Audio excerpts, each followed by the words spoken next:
Good morning, friends, all participants and speakers of this international webinar on space sciences. Very good morning to all of you. I am very happy to be given this opportunity of delivering my own first webinar of my life. Thankful to the organizers of IWSF and SERF, also Professor Hariom Vats in particular. My talk is on challenges in weather prediction.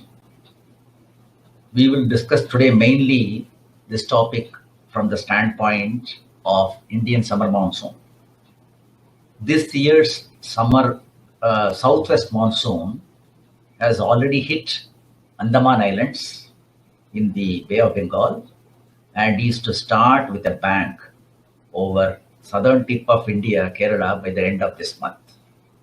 Cover the whole country by July 15 and start withdrawing from Rajasthan, that is the northwest part of India, and by about mid-October it will withdraw from the whole of India, COVID-19 notwithstanding. It will then be followed by the northeast monsoon over Tamil Nadu and Andhra Pradesh on the east coast of India. Before going into the subject proper, let me try to remove the dichotomy between weather and climate that are common parlance. Climate is something what we expect to happen at any place or season, and weather is what we actually get on a particular day. This is akin to any person's known general behavior and which may flare up on a particular day. Climate of a place and a season is arrived at by averaging the weather of over 30 years. Moving on to our next slide.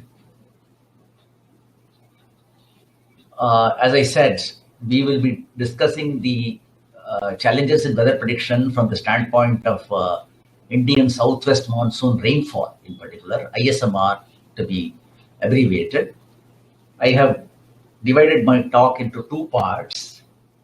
Part one, we will be talking in general about the weather systems of India, the semi-permanent features of monsoon, scales of predictions in climate and weather, and then the southwest monsoon rainfall, that is the various aspects of it, that is the total quantum and how it is spatially and temporally distributed over the 4 months. And also about the Indian satellite, INSAT, and the rainfall estimation from satellites.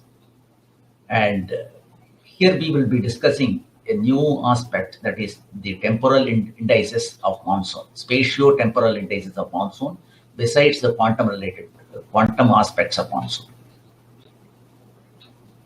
Next. This slide describes about the major weather systems of India.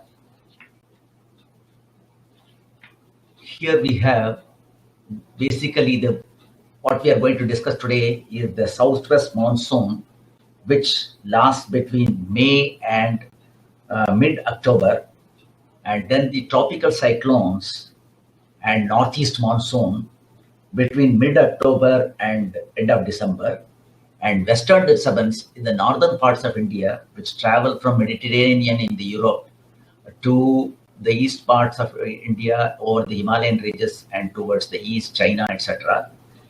So that is between December and March.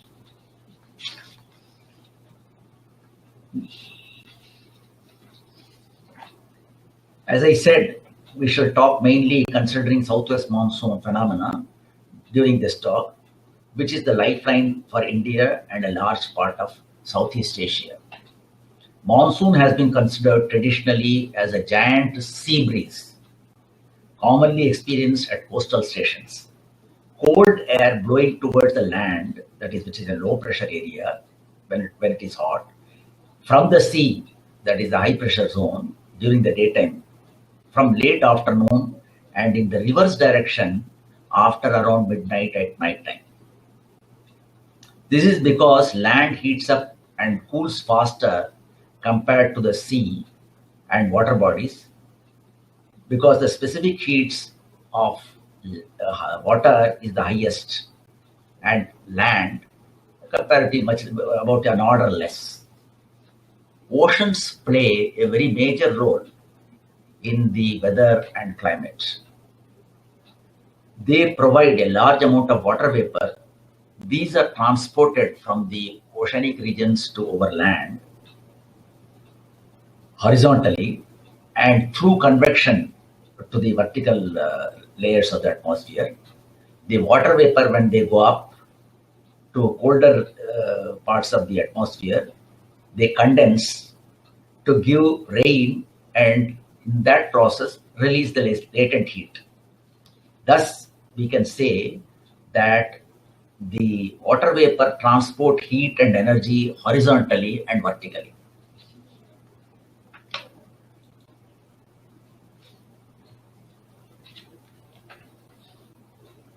Now, let us consider what we reckon by weather or climate. Traditionally, in tropics, we understand weather by saying that rainfall or cloudiness, and also during the summer months of May and June, we talk of heat waves, and during the night time in the northern part of India, through cold waves, that is higher temperatures and lower temperatures. But in mid latitudes, it is more to by fair weather. It is a very different type of nomenclature, in the sense that we will consider fair weather is something where the heat is less, but in mid latitudes, fair weather is considered a clear atmosphere, clear weather, cloudless sky, and with sunshine. And their weather really consists of cold fronts, where the it is associated with very heavy cold and other types of and snowfall.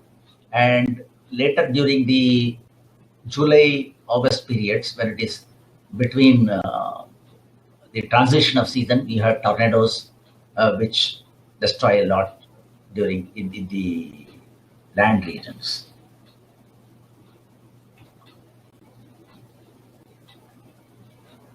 Again, coming back to southwest monsoon, we see the basic characteristic features associated with the monsoon system.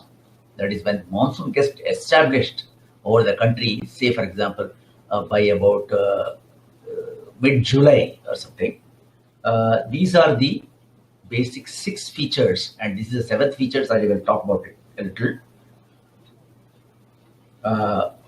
First is a high pressure zone, that is what is called mascarene high, and during the summer months, that is starting from May to the end of the monsoon season, that is September, there is a low pressure region over Jacobabad and Pakistan, and a third feature is Somali jet off the coast of Somalia in Africa.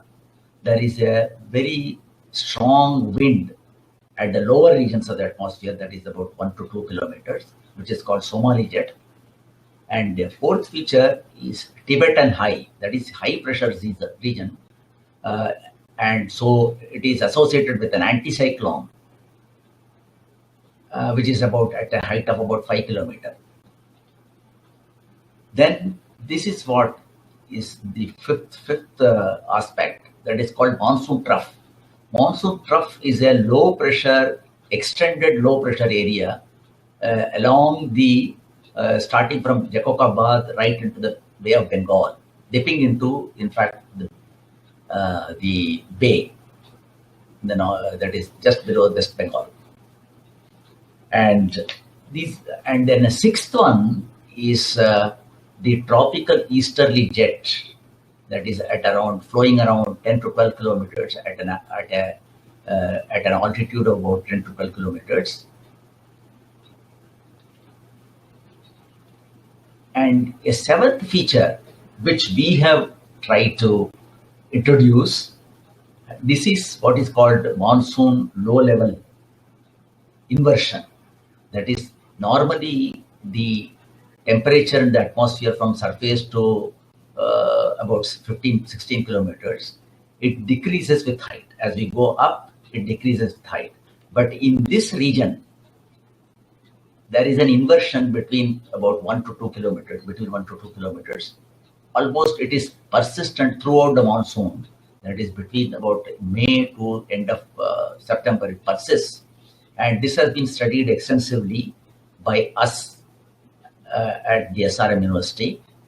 And so this piece we wish to introduce as a new feature of the semi-permanent feature, among the semi-permanent feature of southwest monsoon.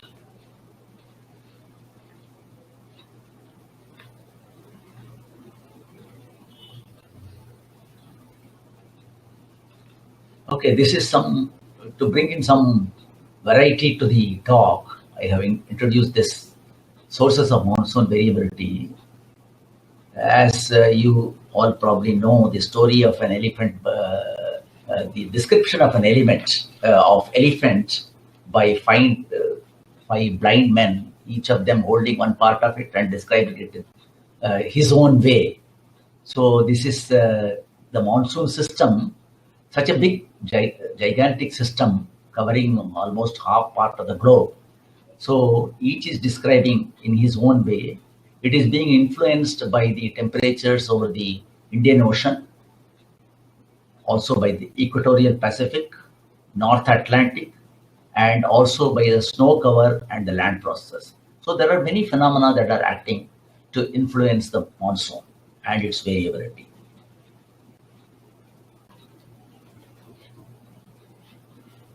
Now, back to weather and climate. The different spatial and temporal scales that are associated with the various weather systems in the globe are listed here.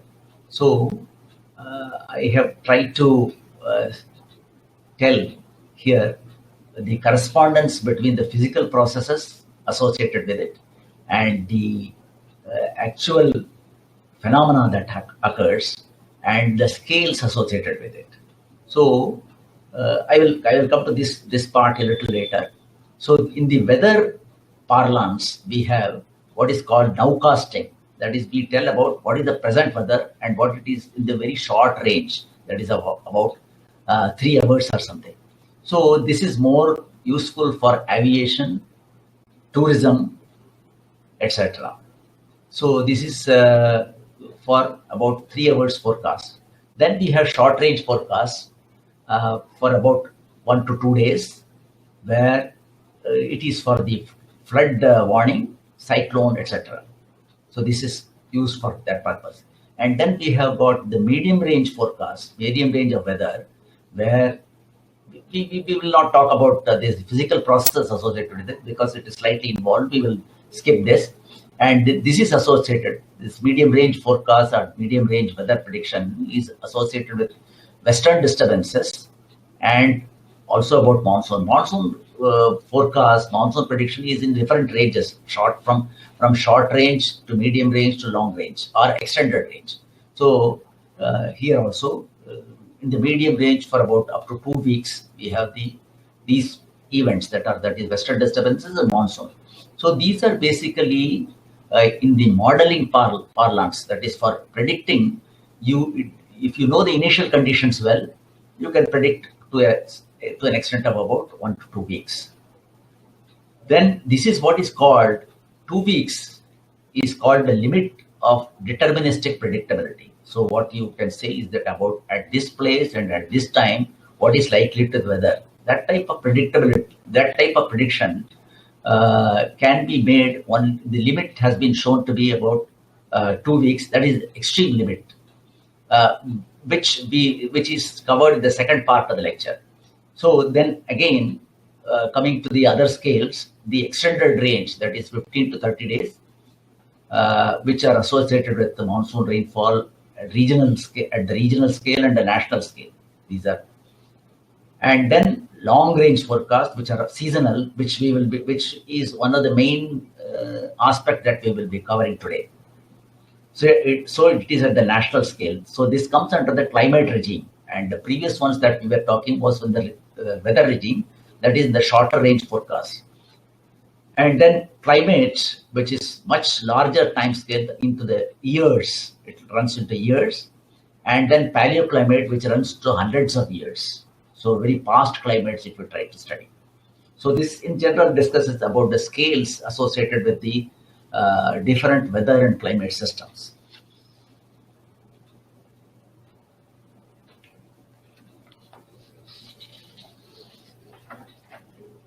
And then here I'm discussing about the measurement of the meteorological parameters that are used for weather prediction.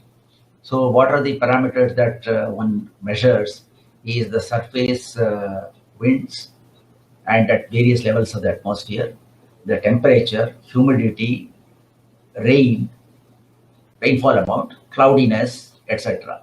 So what are the various instruments and various observatories that are known for this? One is the surface meteorological observations that are distributed throughout the country, and there are many of them, maybe about 100 odd in number in India. And then balloon-borne instruments that are flown to study the upper levels of the atmosphere. There are about 35 balloon stations in India, and for measuring the temperature, winds, and humidity over the different parts of the land. And then we have also what are called buoys, which are floating and also being moved over the oceans. So these are basically in the coastal regions or slightly into the deeper sea. And then you have also, so these are here I have shown the surface weather stations. And then we have also the radar, which is looking from here, but when it sees over a larger, sees over a larger region of the in the horizontal extent, compared to the point observations that are made by the land observing systems. This is of the order of meters, that is hundreds of meters. And then we have satellites which are orbiting at around 800 to 1,000 kilometers, and which have, because of the limitations of resolution, they see about in the kilometer range. Their observations on the atmosphere and at about 10 to 12 kilometers of the atmosphere and down to the earth is in the range of 1 to 5 kilometers.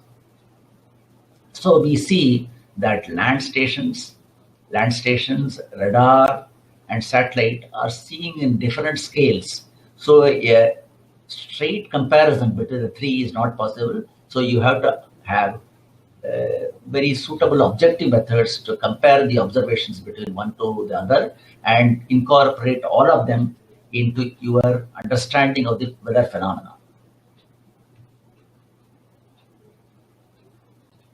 Here I have shown, because we are going to talk mainly about the rainfall features of southwest monsoon. Here I have shown on the map of India the rain gauges that are distributed. I don't know, I'm not very sure whether you can see the various rain gauges that are distributed. There are about 6,000, more than 6,000 stations, rain gauge observatories.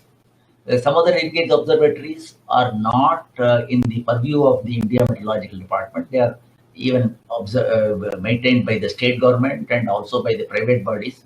So, but the India Meteorological Department, which is the repository of all the data, they analyze about 6,000 station data, which are distributed, I will not say randomly, but almost randomly. So to do any objective analysis and for many long-term studies, it is necessary that all these data are brought into a common grid. So that attempt has been made in the last 15-20 years by Dr. Rajivan and his colleagues. And so this is showing the grids. So the present grid size in which the interpolated data are available. That is 6,000 station data are interpolated and available at 0.25 into 0.25 grids, at degree grids. So for many of these studies and for comparison with either satellite or with other observations or with model outputs, these gridded data are very useful. And we have used extensively this data, and some of the results I am going to show here.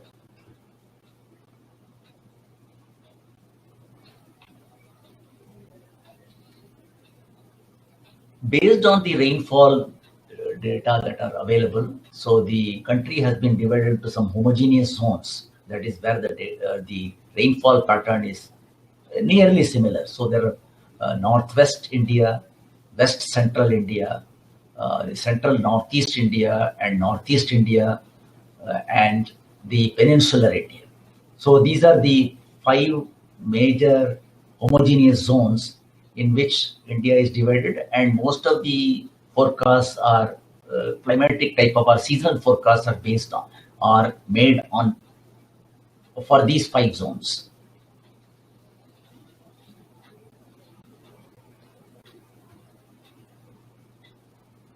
Coming now to the observations from satellite, INSAT has been the backbone of the observations from satellite of India.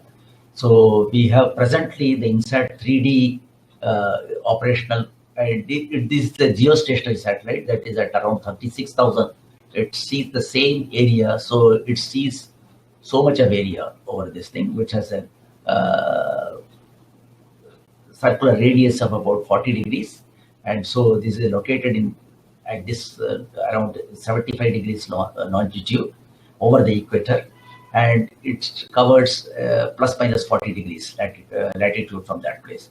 So the main instruments are VHRR, the very high resolution radiometer, operating in 5 bands, and mainly here I have shown the in two bands the image taken by the VHRR in visible and 10 to 12 micron thermal IR.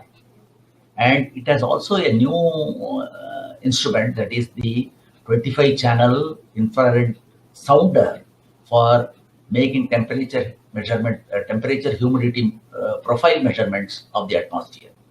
So the basic parameters that are derived from the INSAT are atmospheric winds, temperature and humidity, rainfall, total ozone, aerosols, and these are of course slightly more, that is with other satellites also, this is a combined thing, aerosols, etc.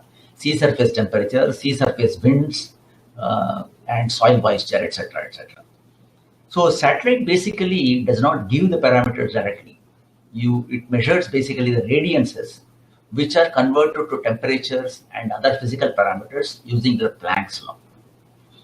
So in the area of rainfall, we, that is myself, M S Narayanan, Raghavan from the India Meteorological Department, David Martin from the University of Wisconsin, we made the first attempt to make rainfall estimates during the international MONEX experiment, Monsoon experiment 1979, over India and seas around India. So, and also in this period, using the US satellite TIROS-N, which had a sounder, we also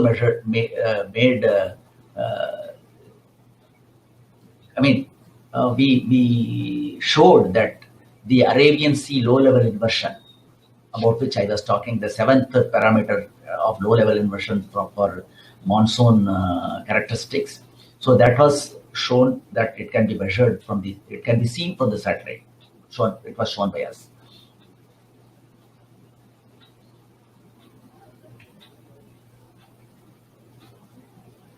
Okay, the 3 main aspects related with monsoon rainfall are, one is that year-to-year variation in the total rainfall. That is, total rainfall is considered from June 1st to June 30th, and the average rainfall for each day is calculated from the 6,000 odd stations that are there. That is averaged over a single point, and then it is all clubbed for the 122 monsoon days. So 122 days, and one average value. That is that average. This comes to about the mean seasonal rainfall for India is about 870 millimeter. This has been arrived at using the data from 1901 to 2015, but now the data are available up to us to 2019. Even the last year's data is available at the grids. Okay, and then it has a standard deviation of 84 millimeters. That is about 10% standard deviation. So there is a interannual variability, that is year-to-year variability of monsoon. And here we have shown these the 1 sigma line. So the years in which the rainfall is more than 10%, this is called excess monsoon years. And then wherever the rainfall is less than 10%, less than the standard deviation, these are called the deficient monsoon years. So we see that is, if you analyze the last 120 years, there are about equal number of nearly equal number, about 20 poor monsoon years and about 20 good monsoon years. And these are called, that is within plus minus 10, they are called normal monsoon years. This is a very large range, and then IMD is trying to redefine that and then make it to about 4% to say that they are normal years. And then this shows the climatology of the daily rainfall. That is, here we show that is the average for 120 days, all June 1 data, June 2 data, etc., etc. These are the July data, and then this is the September 30th data. So each day's data of 119 years has been averaged, and this middle line shows that. And then the blue shade shows the one standard deviation, 1 sigma variation, that is how much it has varied during the 119 years. And then the blue shows the 2 sigma variation, that is which is containing 99% of the years. And then here the blue line and then the red line, they show one good monsoon year, one typical good monsoon year, and one typical poor monsoon year. That is of 1994, the good monsoon, and the 2002 is the poor monsoon year. So they are shown. So this typically shows how the monsoon varies. That is, you have the low values of rainfall, and then in July you have the peak, and then slowly decreasing towards the September. And here again is the climatology of spatial variation. That is, over the different parts of India, what is the general amount of rainfall that is seen? That is, in the western parts of India, that is Rajasthan and Gujarat, etc., the rainfall is very less. And then you have the eastern parts of India, that is, and also the mountainous regions, and also the western Ghats and the western coast, the rainfall is very high.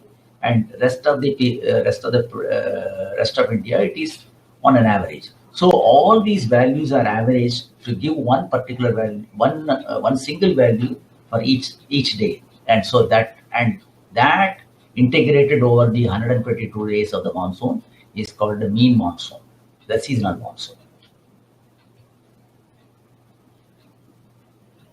Here there is a dichotomy or an anomaly which is expressed in this cartoon, where you see, although we say that the seasonal monsoon over India is 85 centimeter or something, but it is a total average for the whole country. So some part of India are excess and some part are deficit. And here in this cartoon, the agricultural officer is telling the Prime Minister that half the country is asking for relief, for flood relief.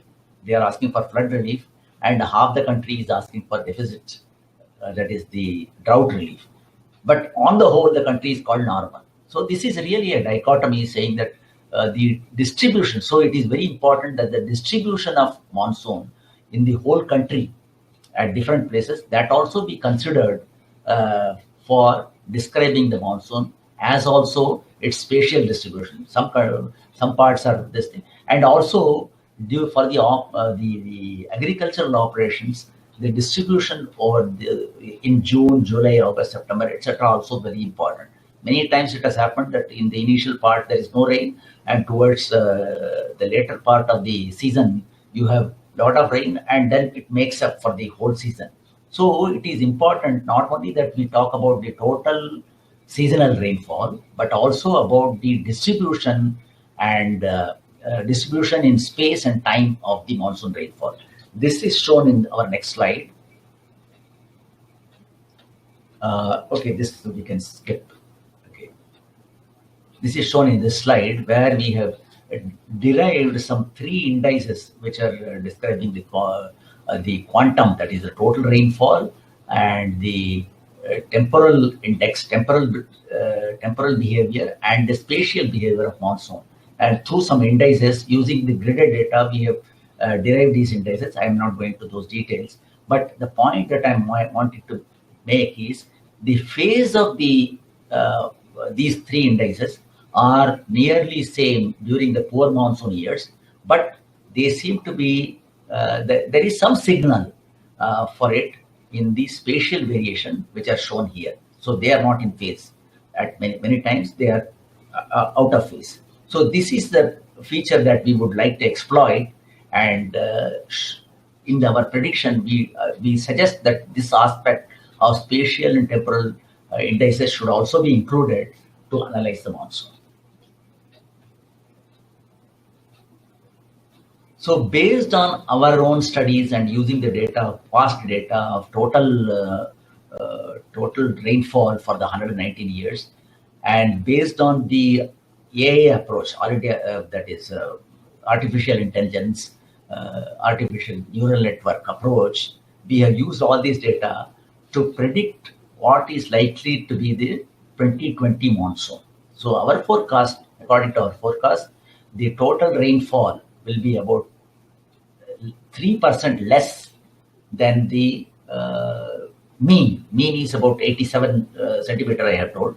And then the spatio-temporal indices that we have derived, that we have introduced into the new system, we have suggested, and we have a paper on this, that is, this also will be nearly 8% less than the mean behavior. So on the whole, as the quantum will be nearly normal, which IMD has also predicted, and this is our own feature about which the IMD will make a prediction by coming June. By June first week, they will talk something about this. But we have told about this in April 10th itself. We have been able to arrive at.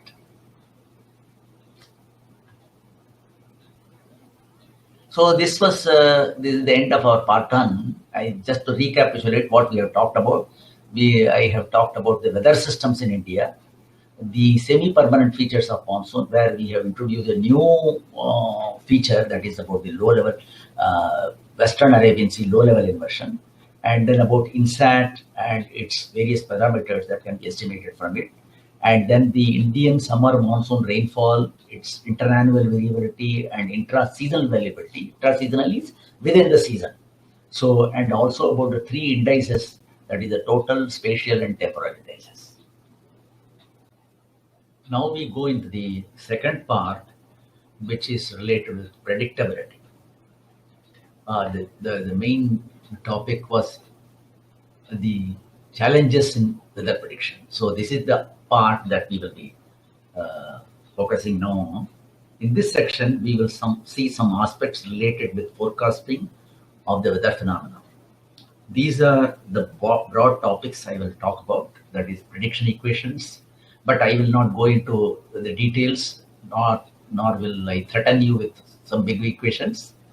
And then showing the non-linearity of the atmosphere, the nature of the non-linearity of the atmosphere, deterministic probability, predictability, and Lawrence, who has been the pioneer in this field, and then what is chaos, causes of chaos in the atmospheric prediction, and then what is the ensemble prediction, and an epilogue summarizing the situation.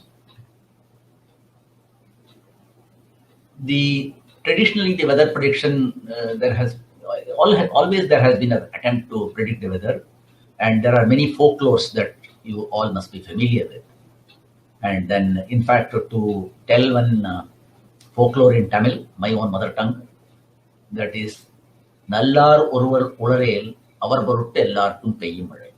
Of course, this is not to do with seasonal thing. That it only says that if there is even one good person in the village, it will rain there at the proper time.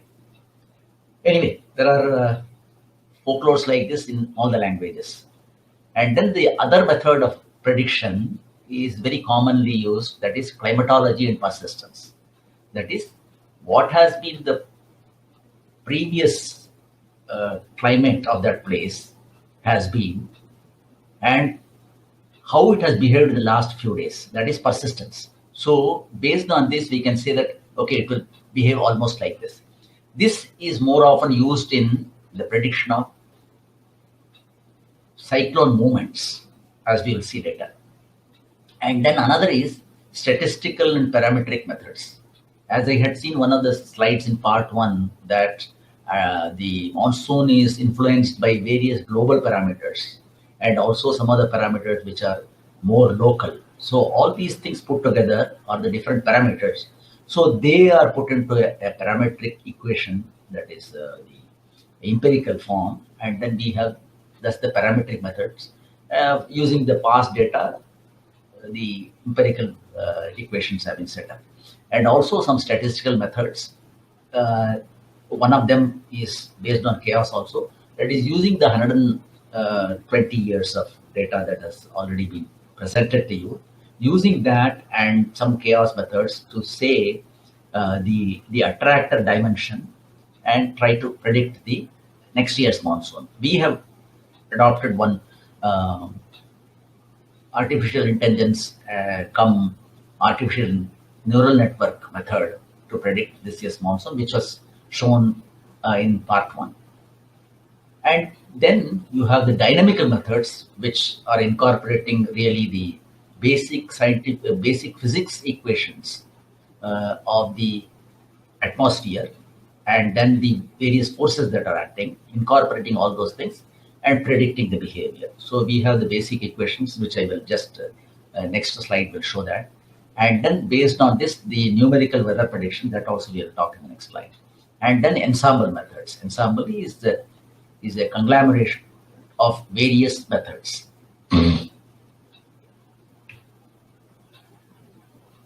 So in forecasting, these are the basic equations, which are called primitive equations. Primitive in the sense that the basic equations incorporating all the terms. And then we try to make it simpler and simpler by eliminating some things which are less important at particular region or particular times, etc. So basically to write those, I have listed those equations and given a flare of what they look like.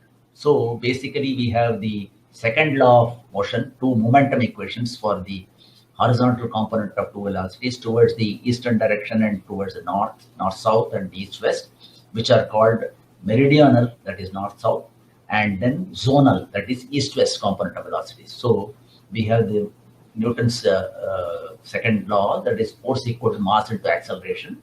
So for the zonal velocity, that is the east-west velocity, u du by dt, partial du by dt, that is local derivative. I'm sorry, the time derivative, local time derivative, equal to the F is the Coriolis force. Coriolis force, as you all know, is due to the rotation of the Earth from west to east. And then it depends upon the latitude of the place.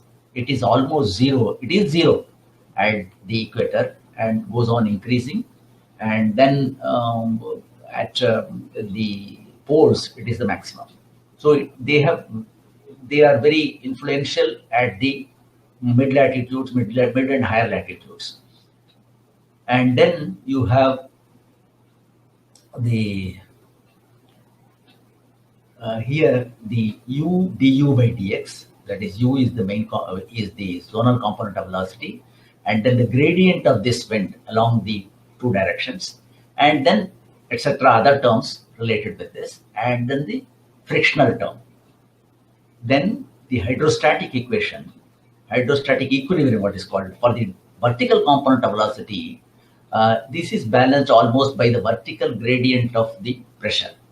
So here we have, it is balanced by the gravity. So you have dP by dz is equal to minus rho g, and the vertical component of wind is very small. And then the thermodynamic energy equations for the temperature, dT by dt, and then which this is the transport of heat from the east-west and the north-south directions, and also the vertical directions. And then here we will have a source term for the temperature increase, temperature variation, that is the solar radiation being absorbed by the atmosphere, and also by the earth radiation getting absorbed by the long wave earth radiation being absorbed at different levels of the atmosphere, etc. And the dissipation of, and also by the latent heat of evaporation and condensation. And then equation of state, that is PV equal to RT, and the continuity equation, that is in an enclosed volume, how the mass is varying, that is divergence, and the production and the loss terms.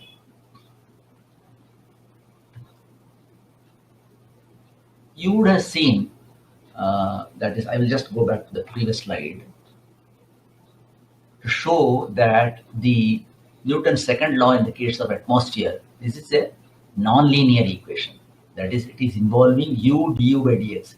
That is a u square type of term. So this is a non-linear equation.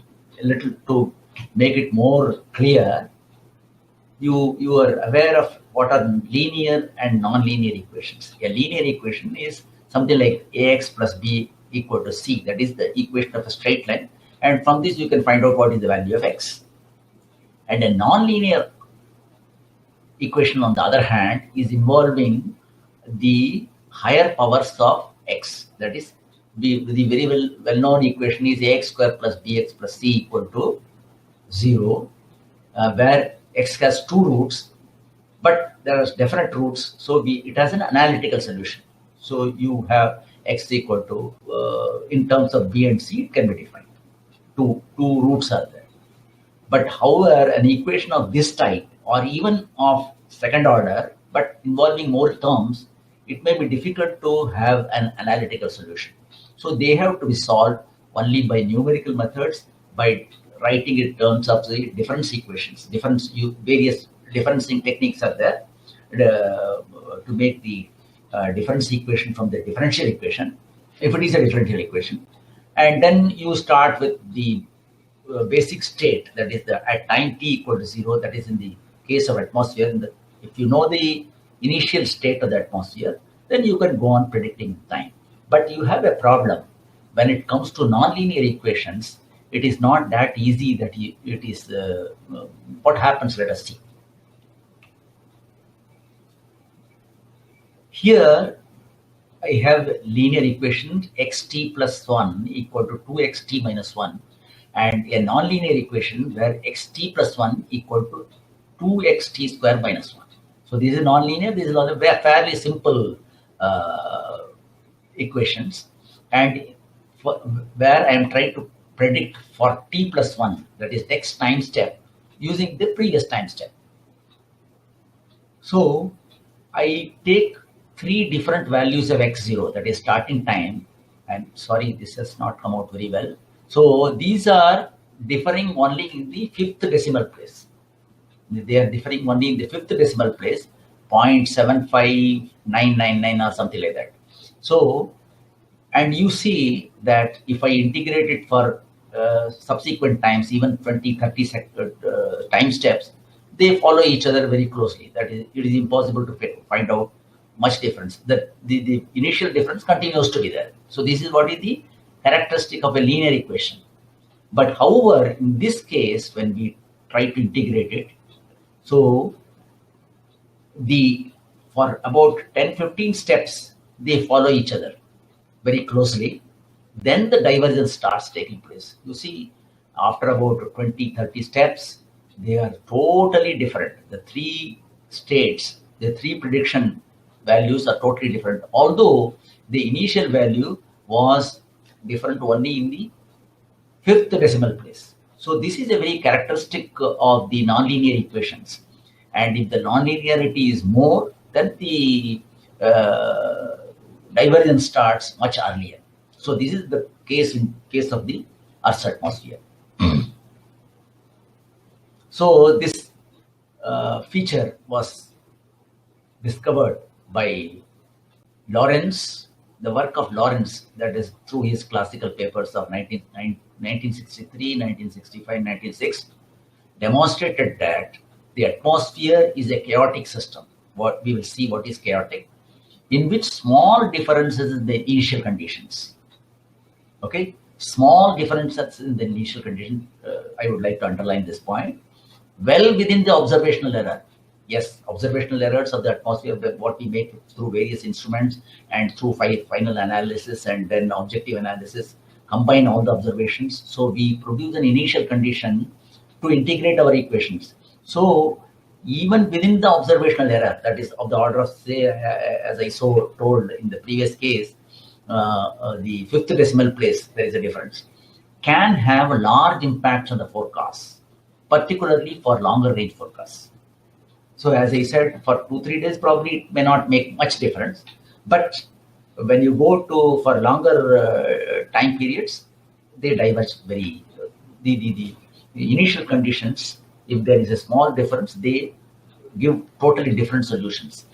In a series of experiments, he found that small errors in initial conditions can grow so that all deterministic forecast skill is lost at about 2 weeks. I will just say what is deterministic forecast. Deterministic is related with, that is at any particular point and in any particular time, I want what is the state of the weather at this place. Say for example, at New Delhi on 8th March, what will be the weather like? If I know the conditions on 1st March for whole of India. So that is something like deterministic forecast. But you have some handle on saying about for a season or for a particular area, that is what I called as homogeneous zones of the atmosphere, etc. But if you want to go to a particular place and try to say for a particular time, then that is what is called deterministic forecast, and that is what we are talking about in the case of atmosphere, the chaos system. So this is in essence, this is also known as a butterfly effect. That is a small change at one place, that is butterfly flapping its wings. That is such a minuscule type of force that is applied in the atmosphere. In a complex system as atmosphere can have profound effects elsewhere. So this is what is happening in the case of the atmosphere. So in fact, again emphasizing Lawrence was working in MIT at that time, and his story of chaos is that was 1962 work. That is X, value of X is this thing. And then if in the case of computer, they truncate, okay, at the 8th decimal place. In those times, it was 8-bit computer type of thing. So when he was closing the computer for the day and then restart the work, so it would have either truncated or made a round off, so which will be in the 7th, 8th decimal places. So when he restarts, on different days it was giving different results. That is where he got the idea, oh, the atmosphere is behaving in a very funny way when the differences in the initial conditions are totally different, are producing different result. Although initial the initial values are very close to each other. So atmospheric predictability, again, just trying to re-emphasize the same point, 1963, atmosphere is a non-linear chaotic system. Non-linear is, effect is not proportional to the cause. Okay, just to emphasize the point of non-linear. Prediction is sensitively dependent on initial conditions. We know that any prediction is dependent on the initial conditions. That goes without saying. But in the case of atmosphere, it is sensitively dependent. Sensitively in the sense that if you make a small difference within the which is within the observational error, even then the deterministic predictability goes haywire after 3-4 days. And based on very simple model of the atmosphere, he did not take the 6-7 equations that I had shown, but in a very simplistic way, he took his model of 3 equations and predicted and was able to come to a conclusion that the atmosphere cannot be predicted beyond 2 weeks. We are nowhere near it, of course. In mid latitudes, we have come to about 8 to 10 days, about 10 to 10 days over the last 30-40 years with very huge computers, supercomputers, etc. In tropics and in India, monsoon system, etc., it is hardly 3-4 days, deterministic predictability. But there are predictabilities in the seasonal scale which are more average, saying that whole of India, whole of this Southeast Asia, that is a more average type of prediction, saying for the whole season, etc., etc. Of course, we talked about this truncation error, etc., the last slide.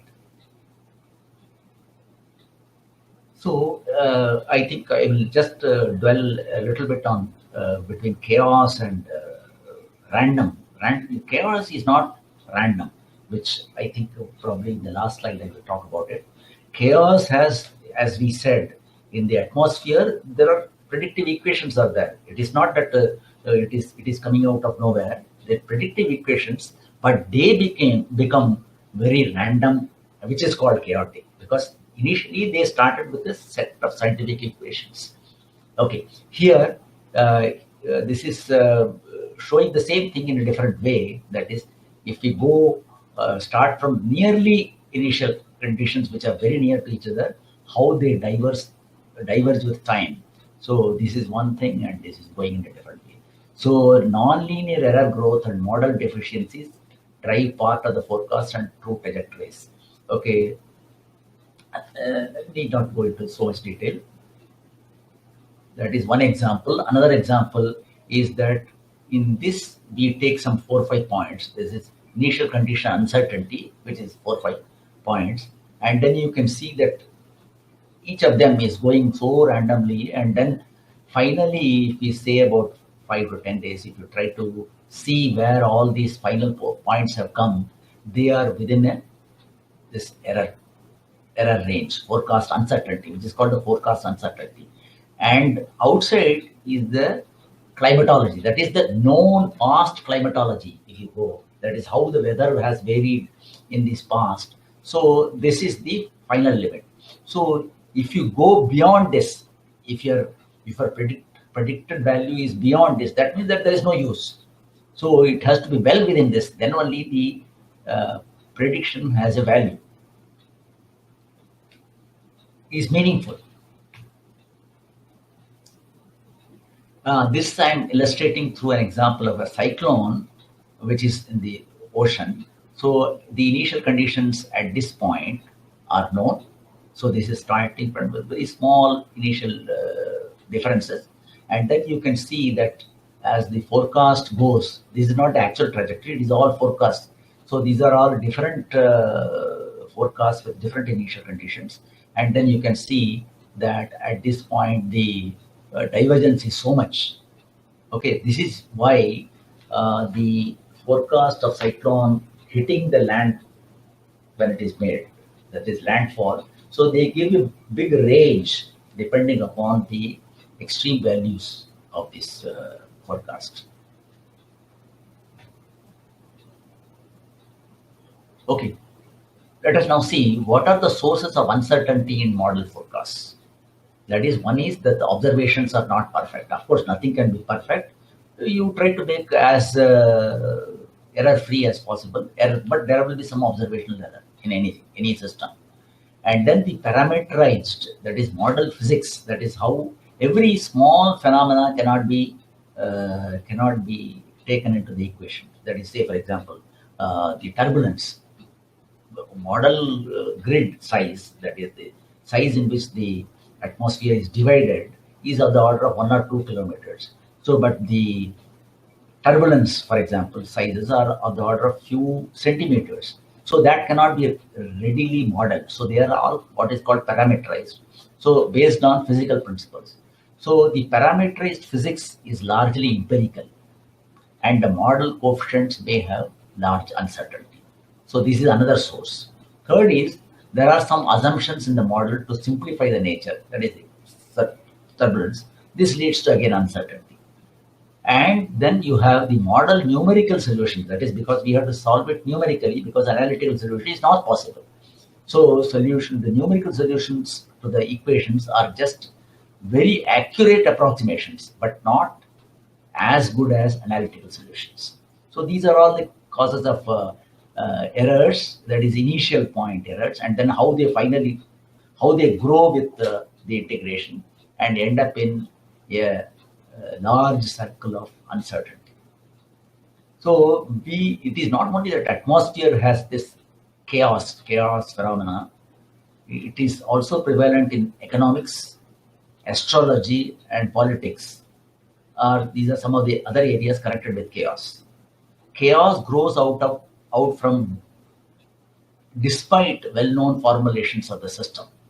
That is, as we saw that there are 6 equations, but despite that, after some time, chaos sets in.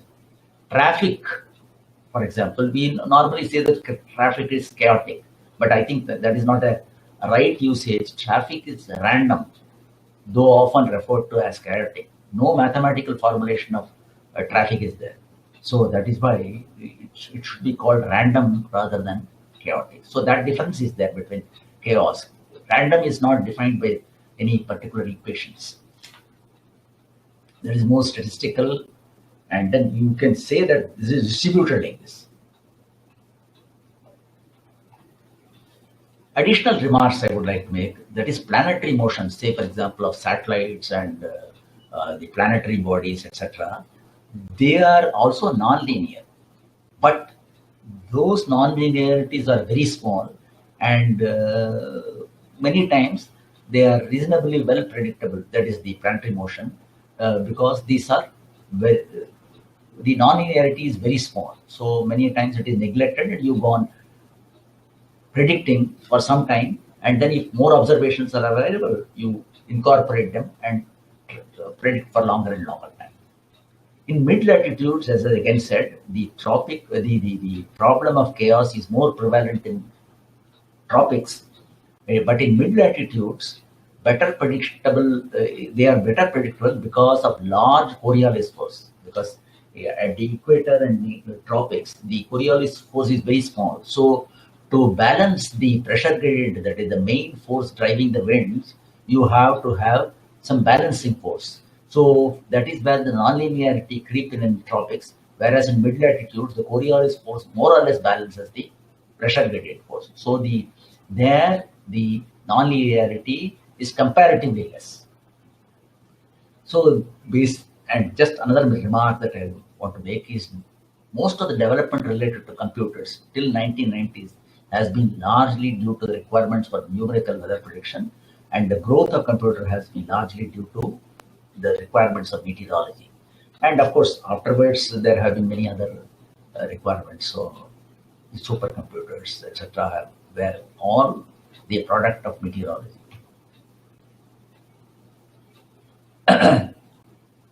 Another point that I want to make is evaluation of improvement in forecast at mid-latitudes and tropics. See, we have to know whether we have made progress in forecasting. So in mid-latitudes, there is a clear system of how the forecast has improved over the years with our knowledge, with our improved observational system, improved model, improved physics. Whether any improvement has taken place, we should know that. Then only we will be able to go in the right direction. So prediction performance in mid-latitudes is assessed through monitoring the 500 millibar. That is, millibar is temperature, millibar is the pressure level, and the 500 millibar is around 5 kilometer height. So if you monitor the geopotential height related to 500 millibar, which is a combination of temperature and pressure, so you will be able to say what is the forecast If you are able to forecast this, then this is one method of assessing the predictability. So improved model come observations come assimilations have resulted in 500 millibar geopotential height prediction, improving from about 2 days in 1980s to about 8 to 10 days now. So there is a very significant improvement in the weather forecast through the modeling efforts and the computer efforts and the physics observations, etc. This has been very clearly showed by the mid-latitudes observations. And that is basically the work coming from the ECMW, European Center for Medium Range Weather Forecast model. However, in the tropics, the geopotential high temperature criterion, which is used for mid-latitudes, cannot be applied since they have little variability in tropics. There is no much variation, horizontal temperature variation, etc. in the tropics. Which is a very dominant force there in the mid-latitude. So this cannot be a criterion. So the present evaluation of assessing the prediction is through rainfall. That is seasonal rainfall, how much it is likely to be, etc. This shows very random improvement. Improvement or deprovement, that itself nobody knows. So this is not a criterion, proper criterion, because rainfall is highly variable in space and time. Rainfall is not a predictor in the model equations. It is a derived parameter from temperature, water vapor, and many other pressure, etc. So it is derived in the sense that the water vapor, when it becomes saturated, then it is taken out as precipitation in the model. So it is not a predictor, it is an assessed quantity. So because it is discrete in space and time, you cannot write a differential equation describing the rainfall. And besides, two-level winds, that is, which are observable and also from the satellite, the observations are considered still not very accurate, not quite good enough to be taken as a measure of the forecast. So I am proposing here to monitor the prediction capability of tropics. A new objective criteria is being proposed by me, that is evaluating and monitoring improvements in total cloudiness that is predicted from the model, that is, or what are also called the outgoing long wave radiation, that is, which can be measured by the satellite in the 10 to 12 micron range, and later at 2 and 3 levels, that is total cloudiness to start with, and then later we can go with 2-3 level of cloudiness, which can be forecast by the model. And then also through relative humidity. Relative humidity incorporates both the amount of water vapor present in the atmosphere and the temperature at a few levels. These are two parameters which are, these two parameters are continuous in space and time, so they are predicted, in fact. Not cloudiness, the relative humidity is a predictor parameter. Models give both these, one as a predictor, that is relative humidity, and another through parameterization physics, that is cloudiness is through that. But it is not as bad as rainfall. So that way, both the model and the parameterization scheme both get tested by using these parameters for monitoring the prediction. So by seeing how these two parameters are getting predicted with time over various years, you can see what is the progress in the prediction in the tropics. Both can be verified with ground-based observations and satellite observations, and both over land and oceans. So, as an epilogue, we can say, here we come to the that is, a question arises because of, I get a feeling sometimes whether we have come to a saturation in monsoon prediction, or there are still some challenges that are left. As I see, that is, challenge one is simulating poor versus excess monsoon years of all the past 120 years unambiguously.